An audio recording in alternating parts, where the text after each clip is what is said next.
Hello and welcome to the National Book Festival. My name is Ann Holmes from the Library of Congress, and I'm here with Emily St. John Mandel, whose featured book at the festival is The Glass Hotel. If you'd like to see her presentation at the festival, you can do so on the fiction stage. Welcome, Emily. It's good to have you here. Thank you so much. I wish I could be there in person, but I'm grateful for the technology. I know we wish the same, but are grateful that you're able to join us in this virtual capacity. So as folks are starting to publish their questions, and please, audience members, put any question into the Q&A that you would like Emily to answer. But to kick things off, Emily, I wonder if you could talk to us a little bit about what the spark was for the Glass Hotel. Sure, absolutely. The Glass Hotel, to be honest, like just for some context here, I have been struggling to come up with, the elevator pitch for this book for literally 3 years. It's just like, it's really hard to describe succinctly, but there's a massive white collar crime at the center of the story, a Ponzi scheme. And although every character in this book is completely fictional, the inspiration for that storyline was the Bernie Madoff Ponzi scheme, which imploded in December of 2008. And, I was fascinated by that crime, partly just for the scale. That was a 65 billion with a B dollar Ponzi scheme. It may have affected as many as a million people. So that was kind of staggering. But the thing that really captured my imagination was the idea of the staff in a massive white collar crime. So at the time the story broke, I had a really great job for a writer, a really great day job. I was a part-time administrative assistant in a cancer research lab at the Rockefeller University in New York. It was a really great job. I really liked my coworkers. It was a really great team. And what I found myself thinking about was just the camaraderie that you have with any group of people. You're showing up to work together every day. Not so much during a pandemic, but in theory, you're showing up to work together every day. There's a sense of shared mission.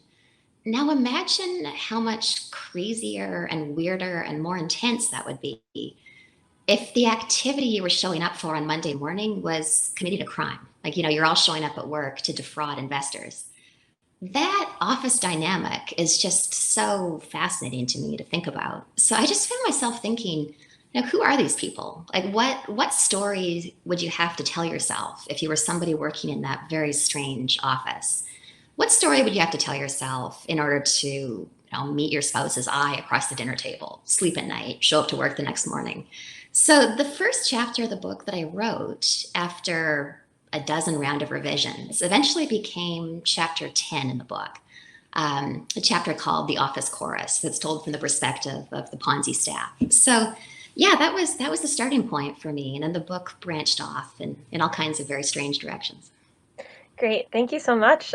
So we've got a lot of questions here from the audience. Jill asks, would you consider working with an artist to create the graphic novel featured in Station 11? I would love to at some point. Yeah, there was even a time years ago when I was working on the script for the comic book, for the Dr. 11 comic books. And it was just kind of too much Station 11 in my life. At that point, this would have been 2000, no, 2015. I'd been doing this epic Station 11 promotional tour. And I was just more and more drawn toward writing my new book at the time, which eventually became The Glass Hotel. So yeah, it's something that I'm very theoretically interested in, but haven't quite managed to pull it together and find the time. But I would love to someday. Great. And another question about Station 11. Susan would like to know, as we live through this pandemic, do you feel in any way better prepared after the time you spent writing and researching Station 11? Not really, to be honest. I did a lot of research into the history of pandemics.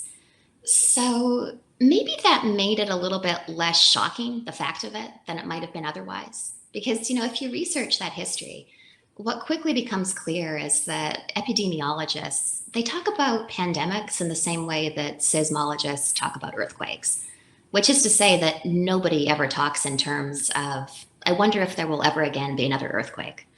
There will always be another earthquake. There will always be another pandemic. But knowing intellectually that there will always be another pandemic is, of course, not the same thing as experiencing the terror and the isolation of actually living through a pandemic. So, yeah, I don't think it really gave me any special edge, to be honest. Thank you. Jane would like to know what you've been reading lately. This is kind of obnoxious because the book hasn't actually been published yet, but I sometimes get sent books months or even a year before they come out. I'm reading a book called The Other Black Girl by Zakiya Delilah Harris. And she was actually, I was drawn to the book because it sounded really compelling. It seems like it's going to turn into a thriller about a woman working in a New York City publishing office. And I was also drawn to it, to be honest, because Zakiya was my Knopf editor's editorial assistant for a while. So we used to exchange emails about scheduling, and then all of a sudden she has this book coming out. So that's a book that I just started. It's really compelling so far. Um, Other books I've read lately that I really liked. I read a book fairly recently called Migrations by Charlotte McConaughey. She's a Australian writer. It's pretty dark. It's climate fiction, I guess. But it's so beautifully written and so harrowing. So yeah, those are a couple that I've been into lately, off the top of my head. Great. And Arlene would like to know, what author would you consider to have been your primary inspiration in becoming an author? It's a great question. I feel like there were a few who were really important. I was born and raised in Canada, and in Canada, the canon leans pretty heavily toward Michael Ondaatje, who I'm not sure that he's super well known here, but it's the author of The English Patient. I read The English Patient when I was about 14, and it made a huge impression on me. I was already writing by that point. It's something that I've done since I was a kid. But I think of that as the book that showed me how beautiful prose can be. So that one was really important. And then a very different kind of novel was important to me later. So I wrote my first novel in my 20s, Last Night in Montreal. And I think that I think I kind of fell into this trap that a lot of first-time novelists fall into, where you kind of know that you've got some skill at this whole writing fiction thing, and it can get a little ornate, sentences that kind of like wrap around themselves and get a little fussy, kind of overly complicated. And after I wrote that book, I read Norman Mailer's novel, The Executioner's Song. I find Mailer kind of hit or miss. I truly dislike some of his books, but I think The Executioner's Song is a masterpiece, and it completely changed the way I write. It's written in the most spare, lucid, pared down style. And yeah, I read that, and I think it changed my prose style forever. I began to aspire toward, I guess, greater simplicity in the prose. So yeah, if I had to name two books, I think those would be the ones. Thank you. Alice asks, what message would you want readers to take from The Glass Hotel and Station 11? Both were great at showing how we're all interconnected. That's a nice idea. Thank you. You know, I've always resisted the idea of a book with a message, and I think that comes down to my preferences as a reader, where I've definitely had the experience a few times of, I'm reading a novel, I'm really enjoying it, and then it's like the authorial message sledgehammer hits me over the head. It's like the message of this book is. And in the worst cases, it can feel like kind of a Trojan horse problem, where it's like you realize the novel was a delivery mechanism for this particular message. An idea I really like that runs contra to that was really well expressed by Edmund Wilson, a writer and critic active in New York in the 50s. He had a line that I really love. He said, "No two readers ever read the same book." And I think that's true. We all come at the books we read through the lens of our own particular experiences and what kind of day we're having and what kind of, how much coffee we've had, like all these variables. And I like the idea that 10 different readers could read Station 11 or The Glass Hotel and come away with 10 different ideas of what the book was about or what it really meant or, what the message is. I kind of feel like that's fine. I have this kind of feeling of detachment where I feel like a reader's relationship with my book, it's almost none of my business. I kind of feel like it's a private matter between the reader and the book. So, yeah, I was definitely thinking about interconnectedness as I was writing both books and cause and effect. But I've always been hesitant to ascribe, a specific message that I think people should take away from the book. Thanks. So Katie says, "Hi, Emily. In the recording, your festival video, you said you don't really write an outline before you start writing. Could you tell us a little more about your process?" Yeah, sure. It's messy. That's the that's the headline to my process. I'm going to preface this by saying I believe there's no right way to write a novel. The way that works for you is the right way to do it. So I definitely know writers who have a complete outline before they sit down, and that's what works for them. My process is I'll just have an idea for a scene, and I'll just start writing a scene and see what happens. And you just kind of spin it out, you expand on it. A scene then turns into 10 pages and then maybe a chapter. And as I'm writing, I'm kind of figuring out who the characters are. And then, so for me, it's just kind of a matter of expanding on that. So I'll work on a particular storyline. I very often write myself into corners. So, I remember in particular with Station 11, writing those 3 chapters or whatever it is at the beginning from Jeevan's perspective. And then having this moment of, wait, what was I doing with this character? Where was I going with this storyline? And it was fine because I could just jump to a completely different point in the book and write a couple of Miranda chapters and then figure out how it all came together later. So I do a lot of that. I just kind of write scenes. I write chapters. Often they jump around wildly in time. When I get stuck in a particular storyline or with a particular character, I set it aside and write something else.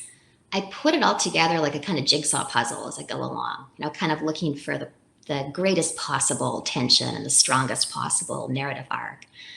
And after about a year of that, I have the most unbelievably messy first draft. And, for me, my first drafts are so messy that when I have a complete book, just in the sense of having a beginning, a middle, and an end, I'm less than halfway through the process. Like, it's not really huge cause for celebration for me because I know that what lies ahead of me is like 2 years of revisions or 4 years in the case of the Glass Hotel.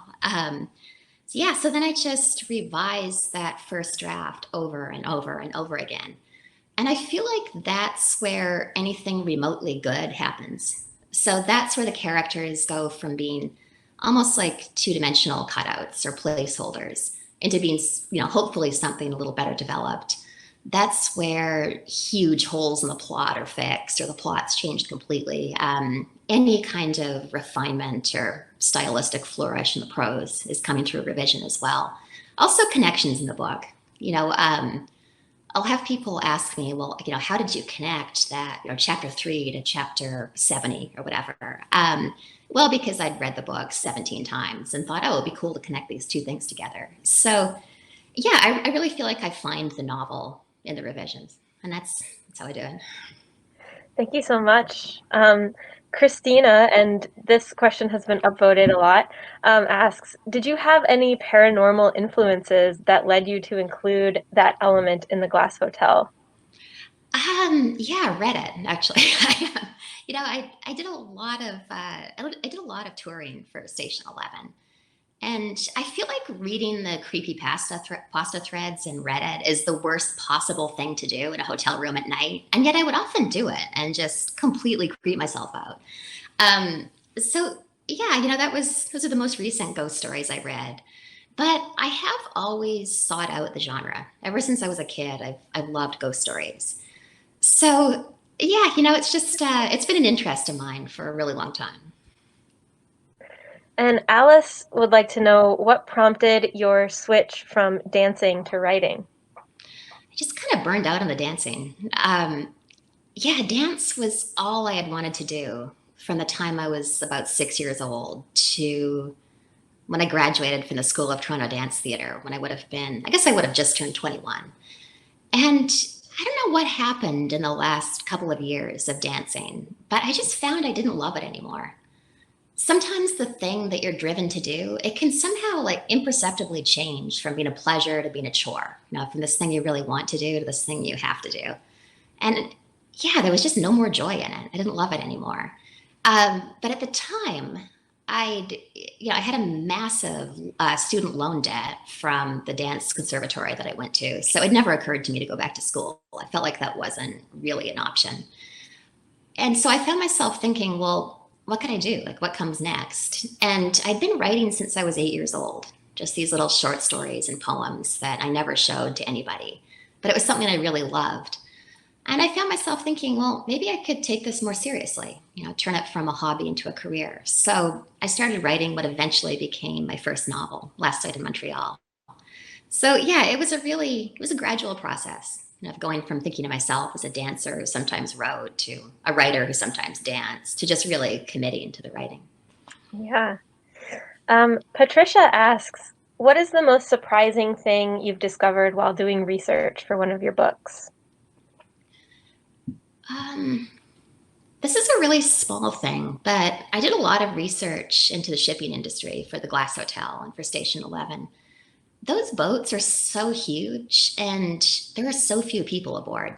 This boat the size of 7 football fields will have 20 people keeping the whole thing running. So that kind of surprised me.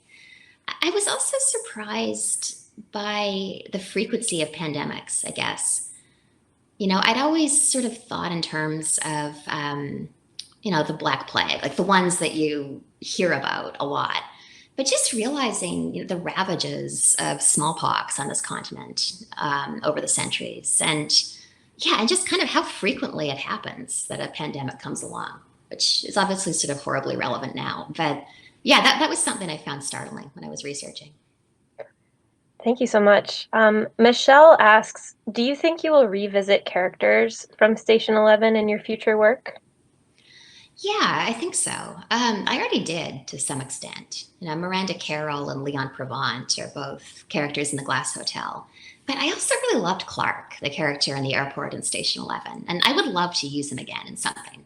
I don't know how I'll do it, but I love the idea. Great.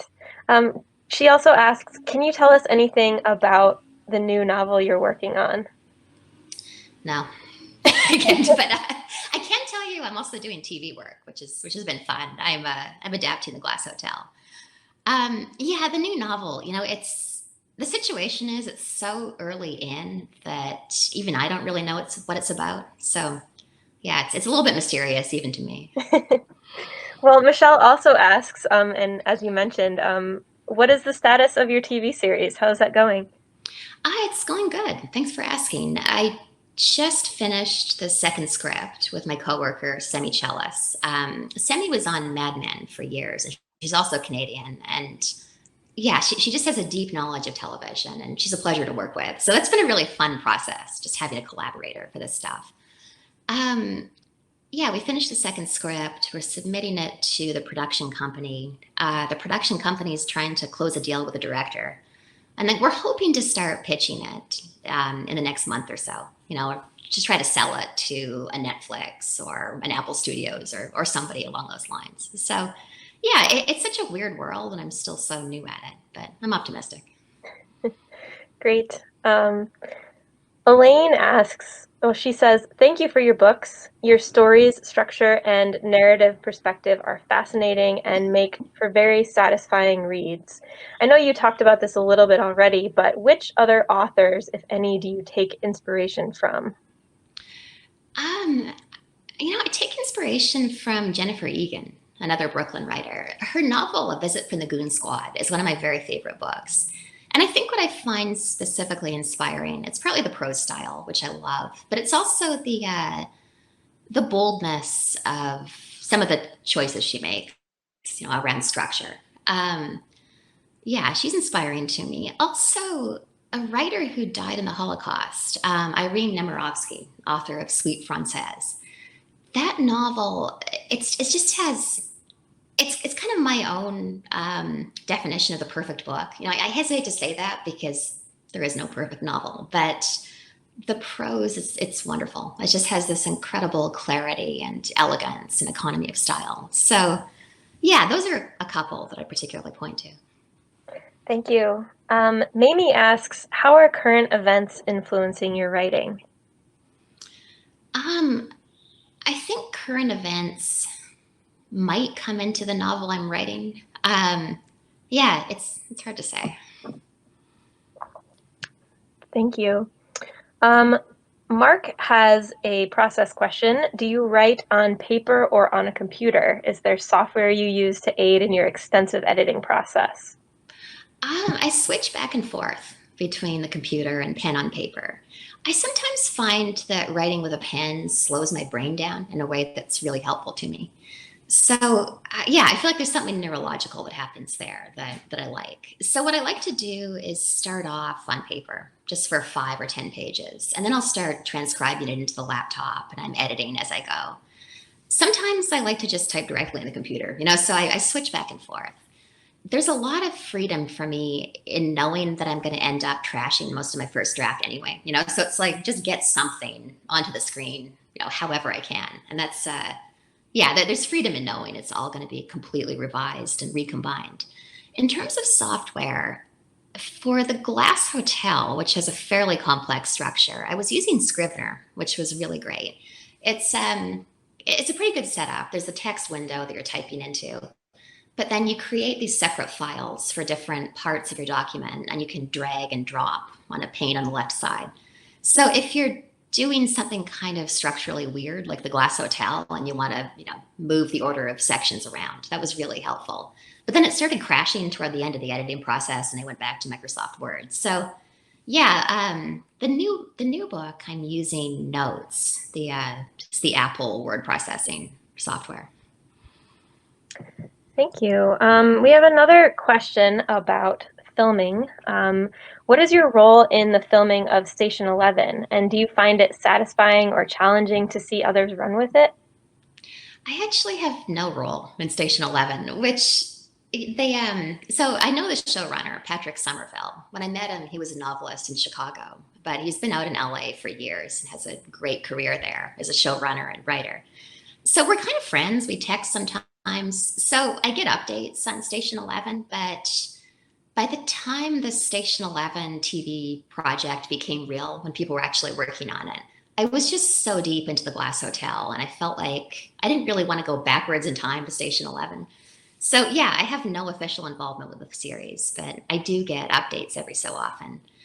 And for the second part of the question, I feel pretty detached. I think that in general, writers fall into one of two camps, where it's either I need to shepherd this project through the transition into a new genre and see it through to production. And then the opposite of that is just send me a big check and do whatever you want. I lean a little bit toward the second option. I feel like it's inevitably going to be different on the screen than it was on paper, and that's fine. It's a completely different genre. I believe that Patrick Somerville will hold true to the spirit of the book, even if the plot points are a little bit different.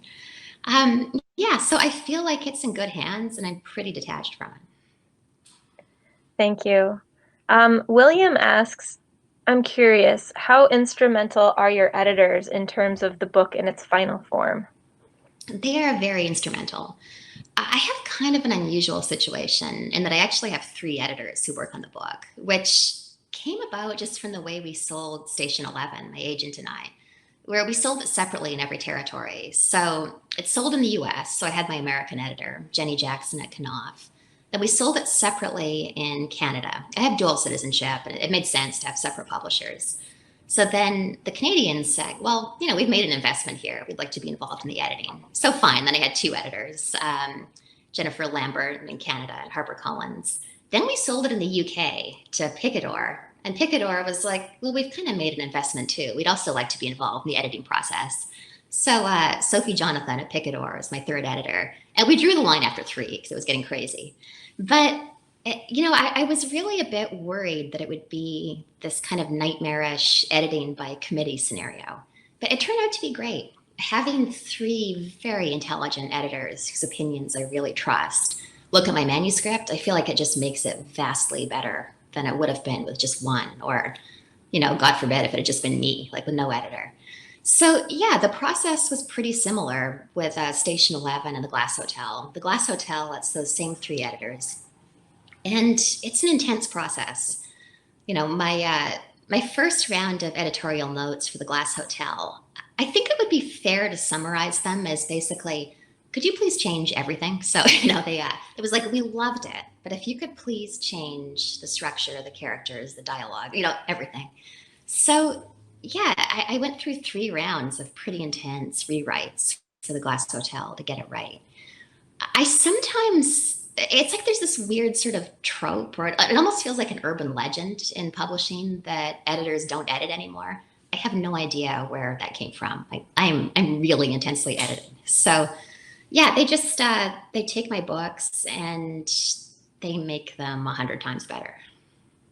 Thanks. Alicia has another question about dancing. So she asks, as someone who trained in dance, do you have any urge or aversion to centering a novel in the dance world? It's funny. I don't have a conscious aversion, and yet I've never centered a novel in the dance world, and that is my background. So I don't know. I felt like, in a weird way, I was almost writing about the dance world when I was writing about the traveling symphony in Station 11, because it is an orchestra, but I was absolutely drawing on my experience in dance companies and writing about the interpersonal relationships and the kind of intensity of touring and performing with these very talented, mildly neurotic artists. So yeah, I kind of felt like I was mapping my dance experience onto music with that book. But yeah, for whatever reason, I've never been especially drawn to writing about dance. I'm not sure why that is. Thanks. So Barbara asks, were you freaked out when a real pandemic struck, and says, I could not continue to read Station 11. Scary. Yeah, I don't recommend reading Station 11 for the record during the pandemic. I feel like I've been very consistent in that messaging. Yeah, I wouldn't read a pandemic novel during an actual pandemic, personally.